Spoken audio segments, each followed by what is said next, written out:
ત્યારે આપણે લીંબોજ માતાના દર્શન કરવા જઈએ ત્યારે સૌપ્રથમ ગણપતિના અને હનુમાન દાદાના દર્શન કરવા જોઈએ।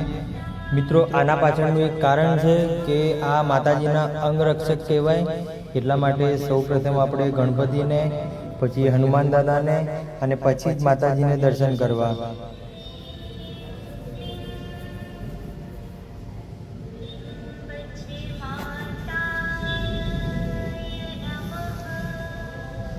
સરસ એવા દર્શન કરી લો ગણપતિના। હવે હનુમાન દાદાના દર્શન કરીએ। જય શ્રી રામ।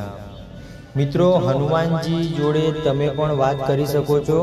તમારે જો હનુમાનજી જોડે આમ રૂબરૂ વાત કરવી હોય તો એક સરસ મજાનો દાખલો આપું કે હનુમાનજીના મંદિરે જ્યારે દર્શન કરવા જઈએ ત્યારે હનુમાનજી સમક્ષ ઊભા રહીને ખાલી એટલું જ બોલવાનું, રામ રામ હનુમાનજી, ભગવાન પ્રભુ શ્રી રામનું નામ લેવા માટે હનુમાનજી બે સમક્ષ તમારા સામે જરૂર આવશે, પણ એના માટે સાચા અંતરના ઊંડાણથી પ્રાર્થના હોવી જોઈએ।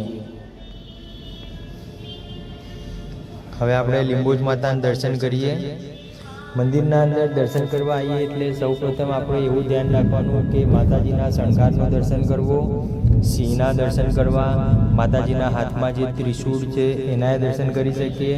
પછી જ માતાજી સમક્ષ 2 મિનિટ દર્શન કરીને આપણે આંખ બંધ કરીને માતાજીની મૂર્તિ એવી ને એવી જો આપણને દેખાય તો દર્શન ફળ્યા,